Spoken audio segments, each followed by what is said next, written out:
So welcome to the New York City VOAD monthly general meeting. My name is Zach Hotson. I'm with the Salvation Army. I have the privilege of co-chairing the New York City VOAD Board of Directors with Io Harrington from LES Ready. Thanks all for joining.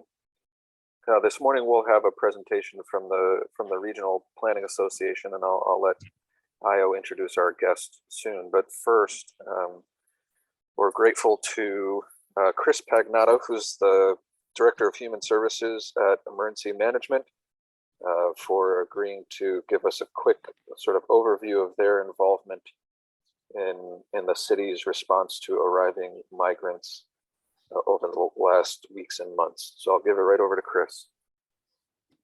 Thank you, Zach. Pleasure to be here again, as always. And so, yeah, the planning activities and response to the asylum seeker influx in the city is ongoing, ever evolving, and the number of operations, certainly response is accelerating over time. We started out with primarily nonprofit led, operation at the Port Authority bus terminal, to provide for the immediate needs of people getting off the buses, help them into the New York City shelter system, do some reticketing. That continues and is ever evolving. There's been an evolving city involvement in that staffing operation. It really started with primarily the Mayor's Office for Immigrant Affairs. There's a more steady staffing contingent now, and I think that promises to continue evolving over time, as that operation begins to integrate with some of the newer things that are coming on board.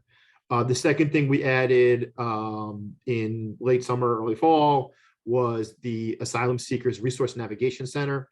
This is housed at the Red Cross building, where it's more geared towards some of the medium and longer term needs of the asylum seekers as they begin to settle into their new lives here in New York. They're getting case management from Catholic Charities, who's the lead service there. They're getting some legal services. There's a health and hospitals contingent that's doing some basic doctor appointment, physical work there as well. It's an appointment-based system. The site is seeing some walk-ins. We're really discouraging that. So as you communicate with your networks of contacts, please do encourage those appointments.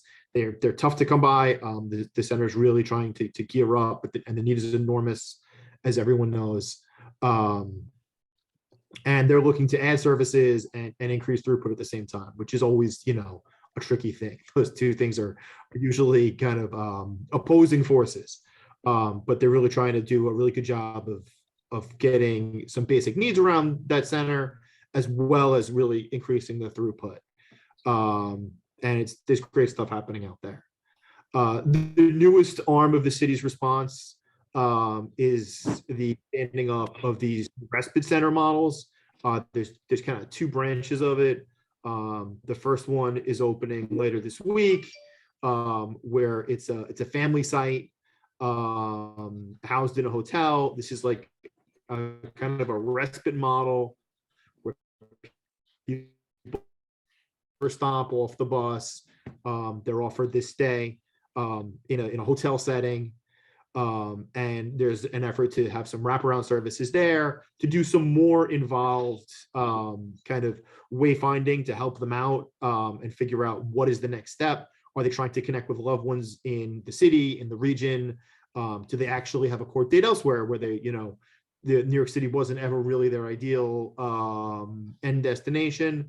There's going to be an effort to get them and do a better job of getting them into the place that they want to direct themselves to while they navigate the asylum seeker process. That's the family model. There's also a site getting worked on that's gotten a bunch of publicity out on Randall's Island. This is a single adult site. We do anticipate more sites being stood up in kind of both that hotel type model as well as in the single adult model over time. But these are the ones that are getting launched with.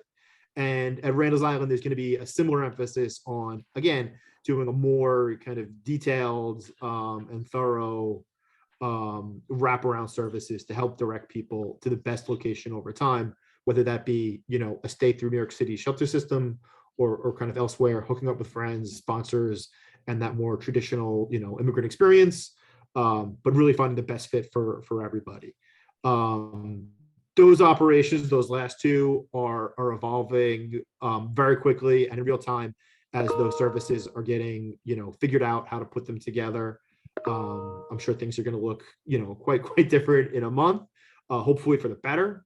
But there's a lot of effort. That respite model is being led by health and hospitals on the city side. New York City Emergency Management has a part in that as well, holding the contract with SLS, where we're trying to fold in some of those wraparound services as well. But like I say, it's in a lot of motion. I hope that's a helpful update there.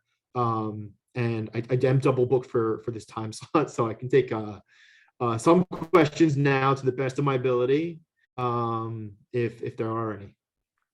I just, we did have one question come in the chat while you were speaking, just asking about folks in hotel having no access to kitchens, and how are you handling food assistance there?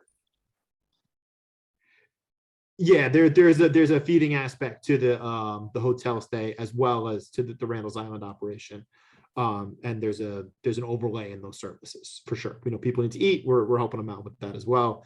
I don't have tons of details operationally on what the feeding model is there.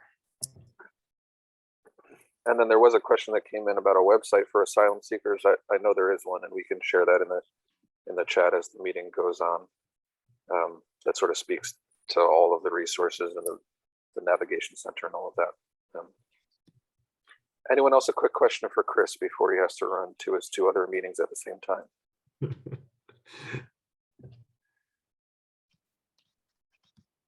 Okay. Well, Chris, thanks so much. I know you're busy, and I'm sure. Thank you for having me. Yeah. Always we'll be talking again later today. Next time, I hope to stay for the whole meeting. Yeah. Cool. All right, then I will hand it over to Ayo to introduce our guest. All right, guys. See you, Chris.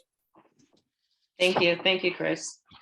So next we're going to have Ellis Calvin. He is a data research manager and senior partner for the Regional Planning Association. They have actually produced over 400 world-class research white papers over the years. And they, of course, guide policymakers, communities, businesses, civic organizations, and more. So he's going to demonstrate their New York City Climate Resilience Plan Mapper, which is an interactive map that visualizes and catalogs local resilience plans across the city. And in particular, it highlights those that are led by community groups. He is an urban planner dedicated to making the region a more equitable and sustainable place. And his work there includes researching best practices and climate change adaptation strategies for the diverse types of communities across the metropolitan region, and a great deal more. I'm going to leave it at that because he will talk about the map, his work, and the Regional Planning Association. So Ellis, thank you so much for joining us today. The floor is yours. Thank you very much. I'm very happy to be invited here today and to share this this tool that we've created. I think it would be very valuable for us to get all of your feedback on it. Yeah, we'll share my screen and let's get started. So,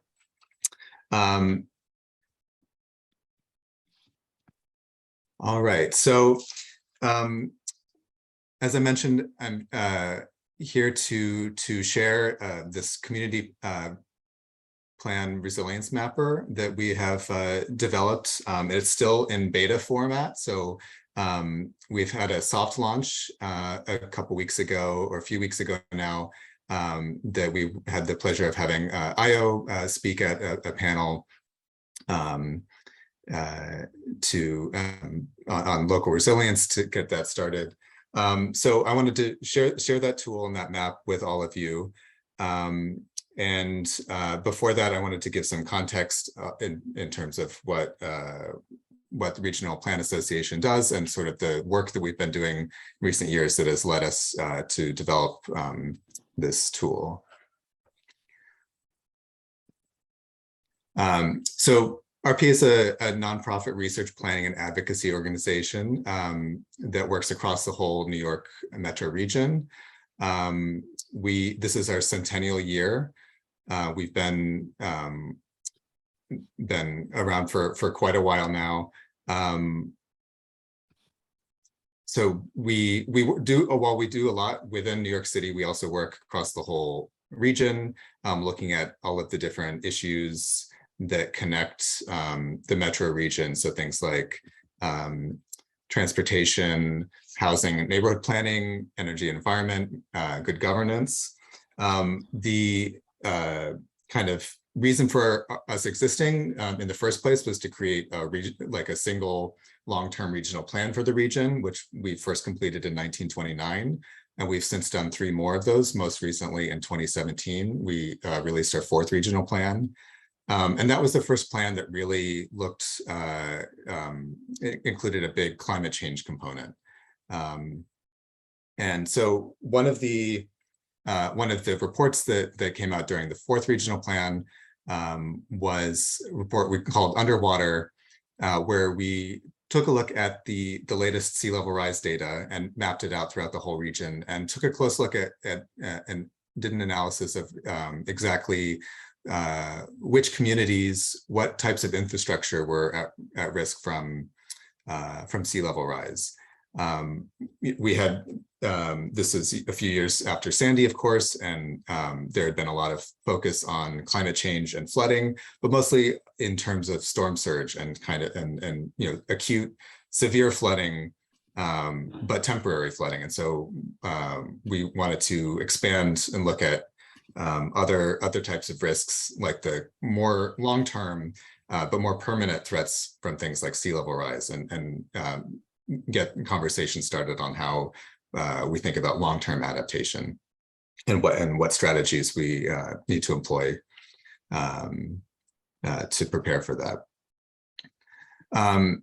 In our during the 4th plan and through the our climate change work, we for the first time also started building much closer relationships and partnerships with community-based organizations.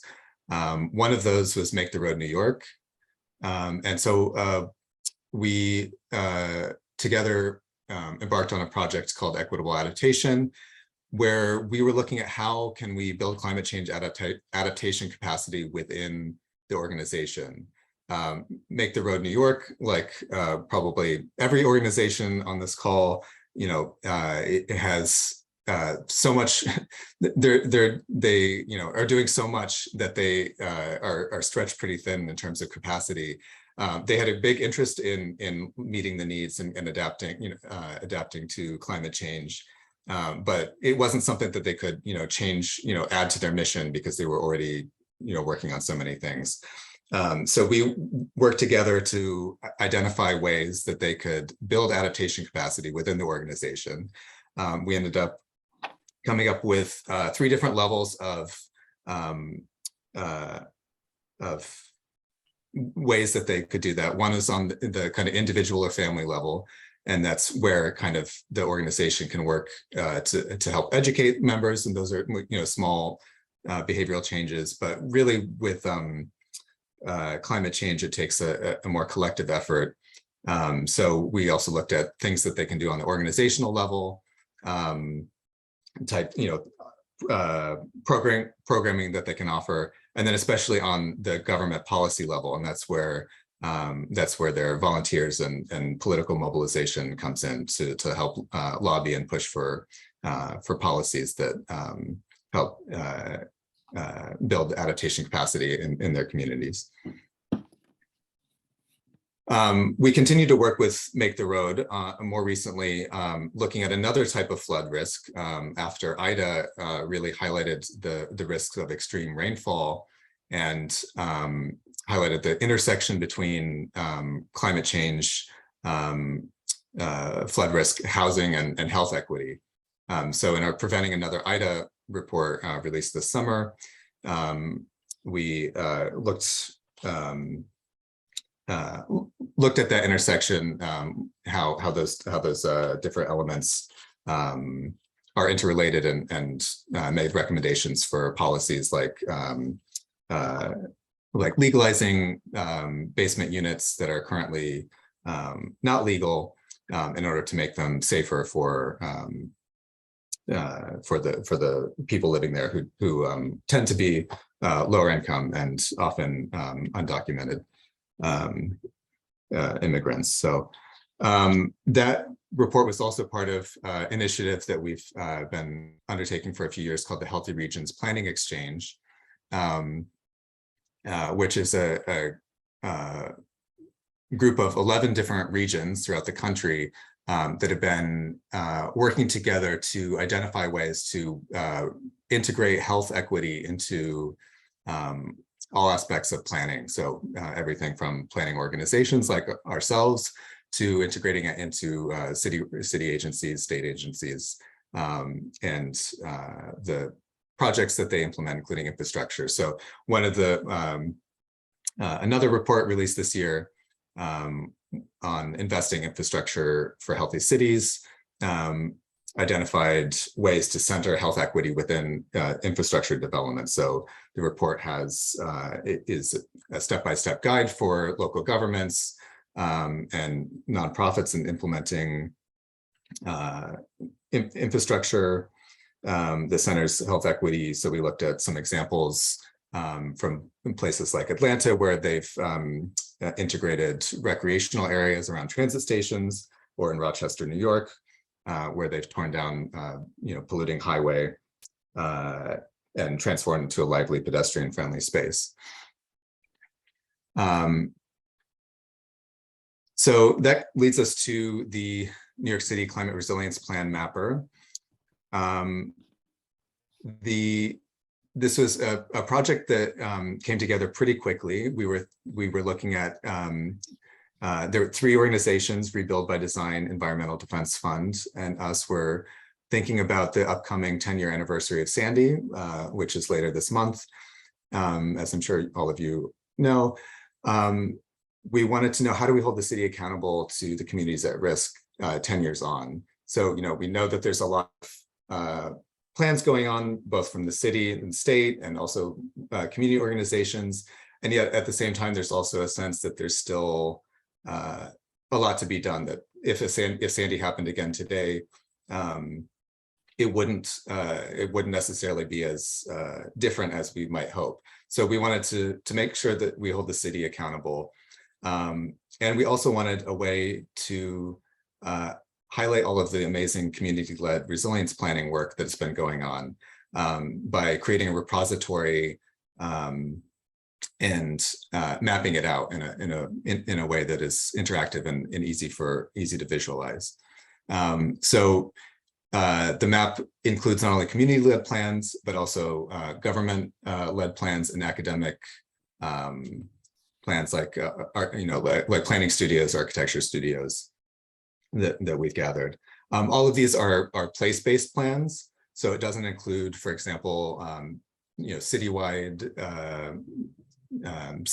plans, just things that are based in one specific community.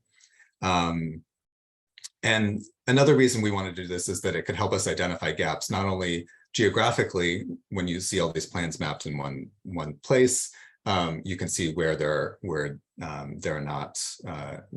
are plans missing, especially because we've also added some of the risk layers on there, like the floodplain. And we also wanted a way to kind of track the status to the degree possible. So what is the, are these plans that have started to be implemented? Are these plans that are sitting on shelves or have had a hard time getting the attention of people needed to implement? So those are all the kinds of things that we were hoping to do with this map. And just real quick about how we went about this before I jump into the demo. So as I mentioned, it was the collaboration between 3 organizations. A lot of this, a lot of the legwork with this mapping, I want to shout out to our intern, Hillary Ho, who did a lot of the work in terms of collecting and reading all of these plans and getting started on building the map over the summer. So we reached out to all of our networks between the 3 organizations, all of the groups that we knew of, all of the folks that we've been in contact with, and asked them to submit plans through a Google form. We, additionally did additional research to find plans available online to the extent possible. We had a big assist from Columbia Center for Resilient Cities and Landscapes, which was doing a similar work, reaching out to community groups to research resilience plans, and they were happy to provide us with additional plans that for organizations we hadn't yet heard back from. So we went through nearly 100 plans. I think we're at 98 right now. To map them, categorize them, what types of planning, resilience efforts are they focusing on? Since different communities have different needs in that area, some might be more focused on coastal resiliency, others might be more focused on urban heat island effect, and to summarize them in a way that can fit onto the map. So we then designed an interactive map to feature these plans to visualize the different themes and compare with the different types of risks. So with that, I will now demonstrate.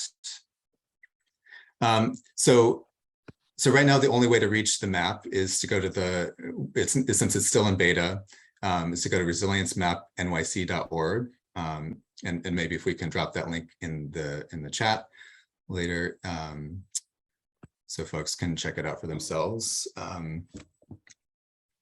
That would be helpful. So when you load the map, you'll see just the community-led plans are initially displayed. Although we can turn on additional layers like the government-led plans and academic and other types of plans here.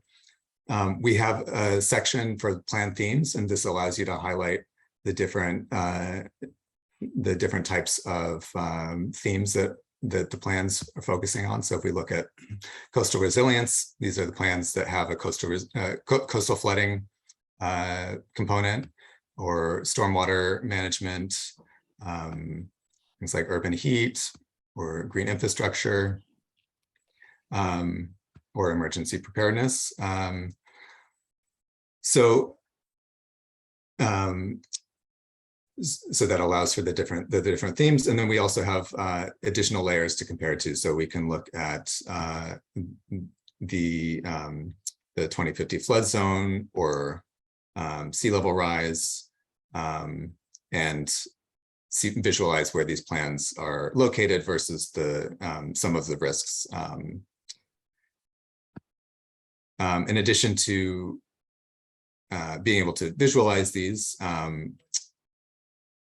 we also have, when you click on the plans, it provides a link to the plan and the organization status, and I'll come back to the status in a second. And then a description that we've tried to take as much as possible from any kind of executive summary or from the plans themselves, so it can be in the group's own words. In the sidebar here, you'll see there's a link for feedback. So we would definitely love any feedback that any of you have, just in terms of how the map can work for is this map helpful for you? Is there something we could add to it or change about it that would make it more helpful? And then also, if you have plans that you would like to add to the map, we would absolutely love that. That is one of the main reasons why we have done the soft launch in beta, before we do the official launch later. So please take advantage of the feedback. So in terms of the status, that's something that has been a little bit of a challenge so far, and we're still hoping to figure out a way to incorporate that more into the map, since plans, the status of a plan can be pretty nuanced in terms of, maybe there's some elements that are in progress, some other elements that aren't.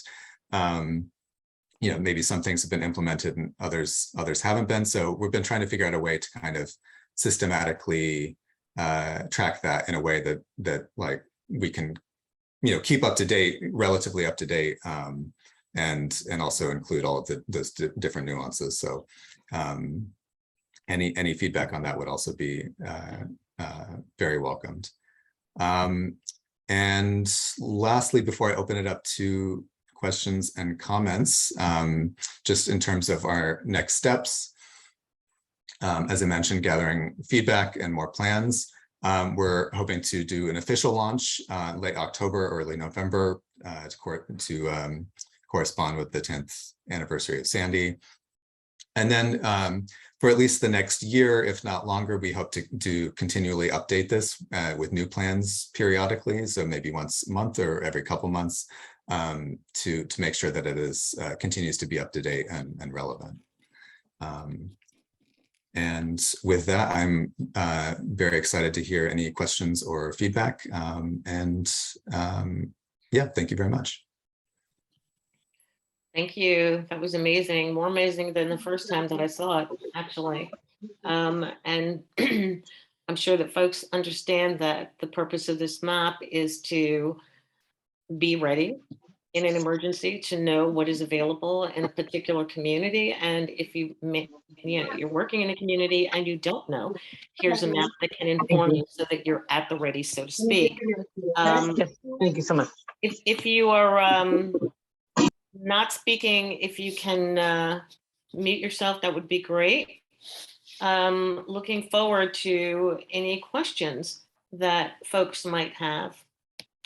And Zach, I am on a small computer, so if you can gauge who might have questions at this time, that would be helpful. Or any comments that people might have. I'll start in the chat. Lucy was asking how you're measuring impact for the work, how you'll know it's successful. That's a great question. I think how we'll know it's successful is if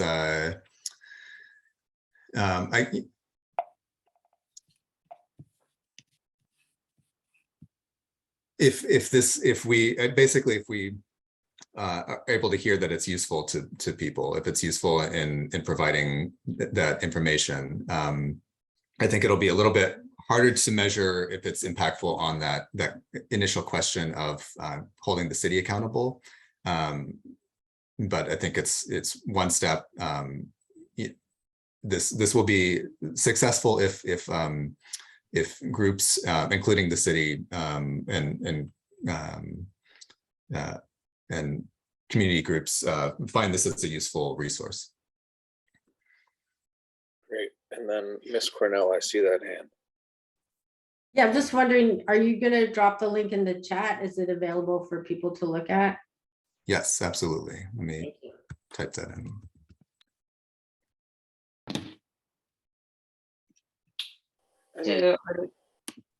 Do we have other questions? Do we have comments about what might be missing or what people help that people might need? Thoughts about developing their own?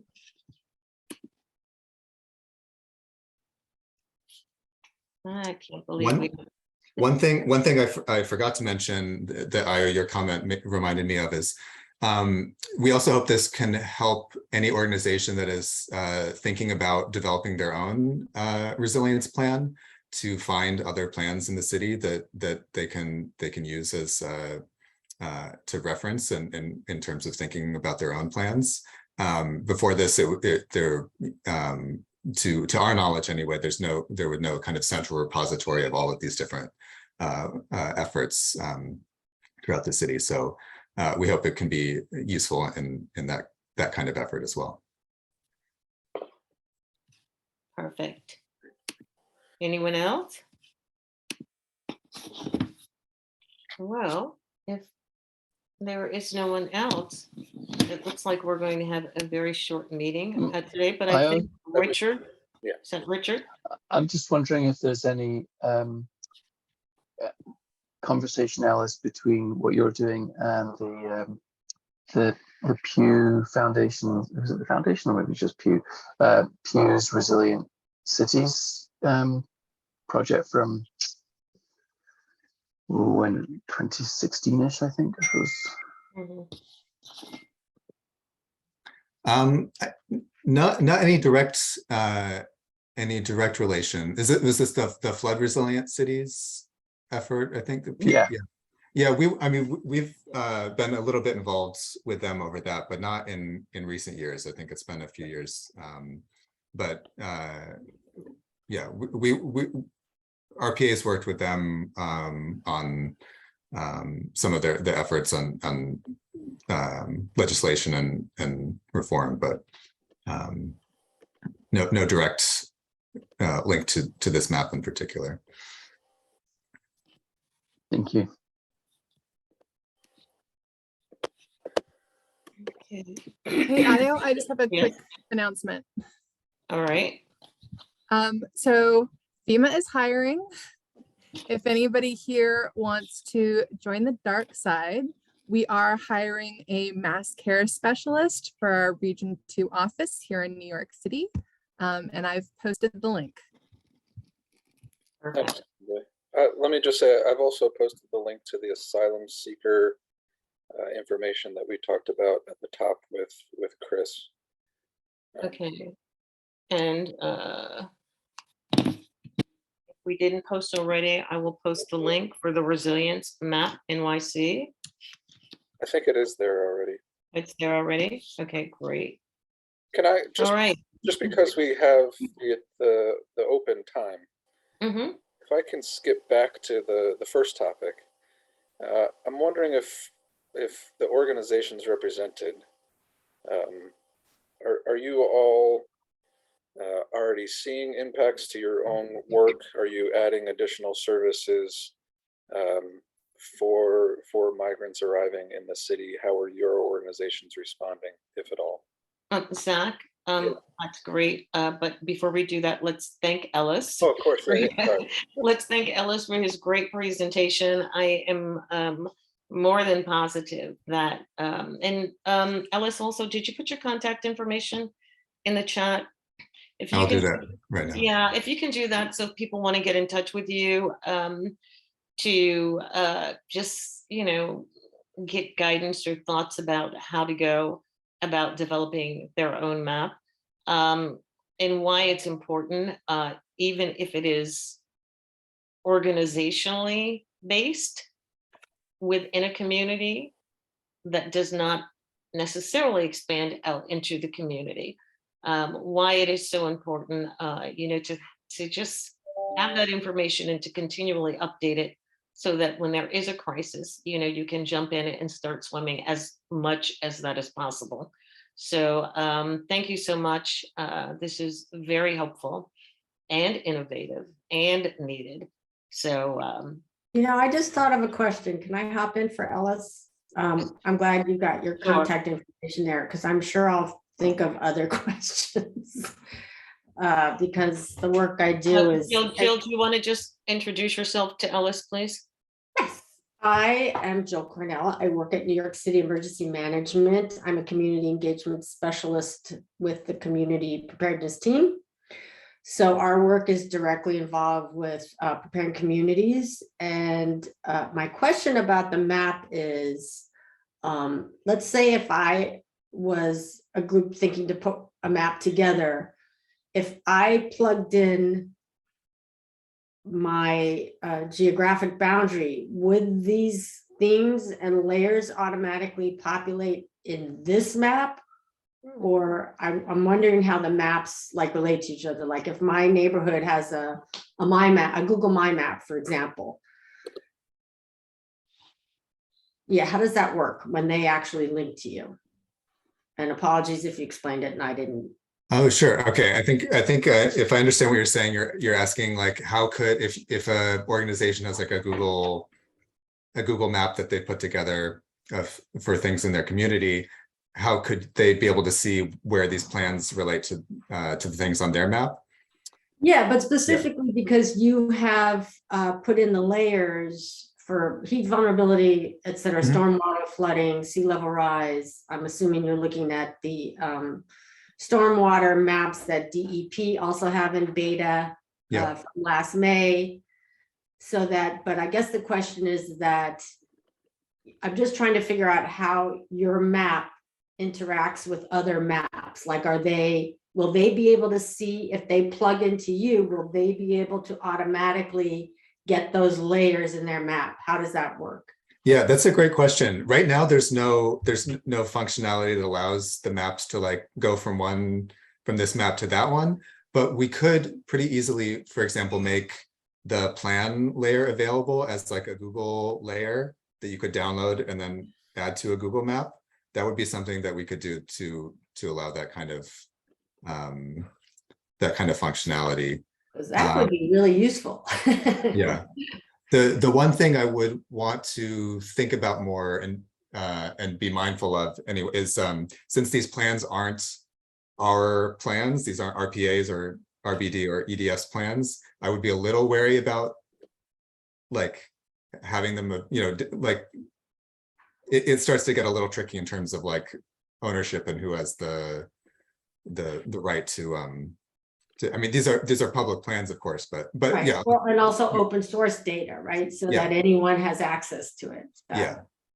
Yeah. So it's I think that could be pretty cool to have that available as a layer to click, and that's something that we could easily implement. I think it would be really cool. And for community health, where are you? Because there's so many different data sets to get the community health snapshot. Are you using what is it called? American Census Bureau, American Census Survey, American Census, American Survey. Somebody help me out. American Community Survey. Thank you. American Community Survey data, or are you looking at the Social Vulnerability Index from, I guess it's the CDC?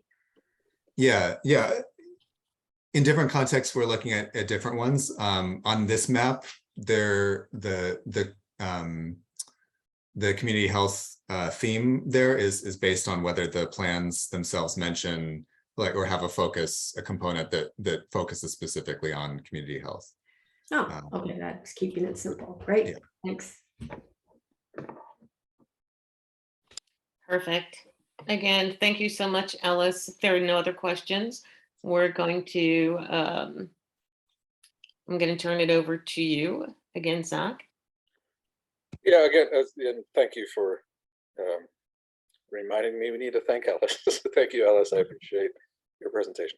Again, same question applies. What are your organizations seeing, doing related to migrant assistance? So that we can. Hi, Zach. It's Zach. Hey. I just did a tour of all of our community sites, and at a couple of those sites, they reported new clients, new participants who had come in with all they had was Homeland Security paperwork, and so we're assuming that these are recent migrants. And what we're trying to do right now, because of course we don't, and this is for trying to access WIC, which you don't have to be a citizen, and some form of health insurance. We do health insurance enrollment, but we also do NYC care enrollment, which is the sort of public option operated by health and hospitals, and we help enroll in that, as well as cash assistance We've been supporting with cash assistance and emergency and connections to emergency food resources. What we're trying to do now is get a sense of the total volume and the distribution across the services. It's a bit tricky because we don't, collect that information on immigration status, but we're going to, there's some eligibility assessment criteria that can serve as proxy indicators that'll give us a good sense of how much new volume is coming from this community, from this population. And as soon as I have more information about our sense of that, we'll be letting you know, because I think we need to rally together and make a case that our safety net needs to be strengthened and invested in right now to support people as they enter our neighborhoods and communities and lives. Yeah, thanks, Zach. And let me say for others, Zach is with the Public Health Solutions, if that wasn't clear to folks. And yes, that is, I think that's something that we're all trying to identify, is get a real understanding of sort of the increased numbers. I know, Racine, I don't want to put you on the spot, but I know that's something that City Harvest is looking at for how that might change their operations to understand the increased need and the direct cause of that increased need at some of their network agencies. Anyone else? Why? I should add that we're happy to, if Salvation Army is on the line here, we're happy to help connect people with resources if they need them, and bring those resources closer to where people are, if that's helpful or useful in any way. The Salvation Army is on the line. Here I am.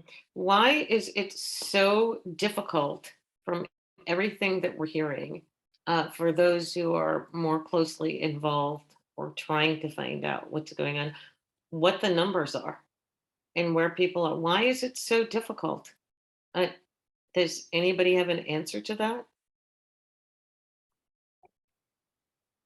I mean, I don't have a direct answer, but the response that I'm given is that it's confidentiality and they don't want to disclose where migrants are being sent to. So, I mean, that doesn't help me with supporting the programs in those areas. So, I mean, I get it, but we can probably get a number that's going to a zip code. That would be helpful, just so that we can make sure that we deploy those resources there. Okay. Do we by any chance have anyone on from Catholic Charities? I know that they're really busy in the throes of all of this, so. Yeah, I don't see Julianne on, but as you say, they are the managing nonprofit for the Resource Navigation Center, and I know she's busy every day.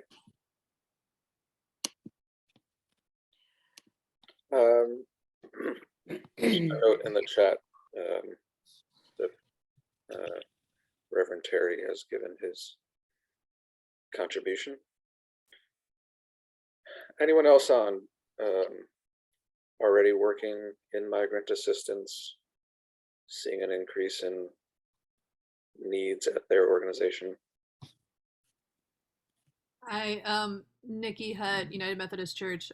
We have a couple individual churches within, one in Brooklyn in particular, another in the Bronx, that have been working directly with migrants in their already existing programs for folks in the community. So, within our church structure, we're giving them support as far as donations of needed items, hygiene items, clothing. That's what they've been asking for.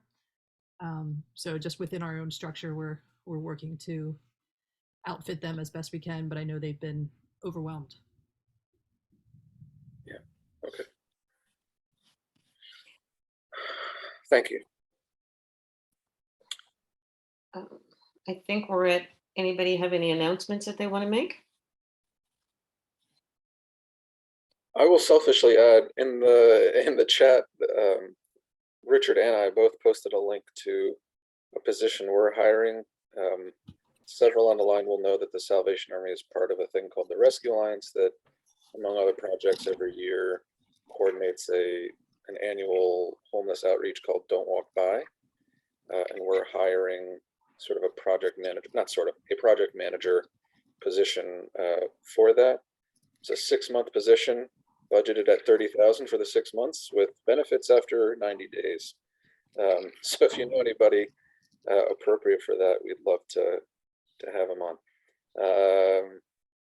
I'm going to say Jill's hand was first, and then Mr. Garvey would be next. Hold on. Sorry about that. We are just opened up a Strengthening Communities, which is our program to fund community preparedness throughout the city. That is in our newsletter. We have a link for information. So if you could share that link, and we're also just issued a call for papers for our symposium, which will happen in March.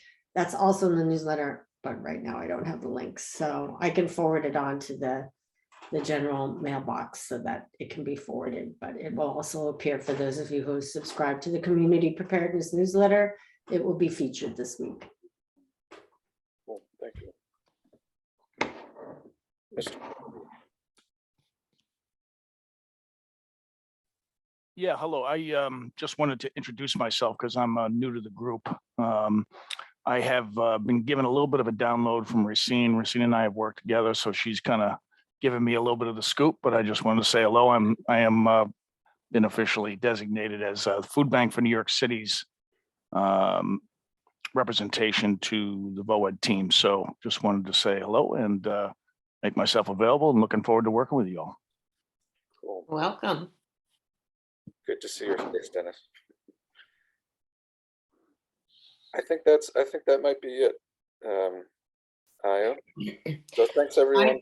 Oh, go ahead. I think that's it. And we're going to leave you all with a great gift. It is called an 11 minutes back in your life that you now have as we are about to end this meeting. So thank you to our presenters. Thanks for all your great questions and comments, and be reminded, we will resend out the link for the Rebuild by Design list of all of the Sandy anniversary events that are going on. Many of our organizations are involved or speaking at various places. So we will send that out. And if you that are hiring can send us links to the applications or something that we can also share with our membership, that would be great. So that's it for me. Happy Wednesday. Thanks all. Use the time wisely. Stretch or something. Don't just put something on your list. All right. Take good care. Bye-bye. Bye.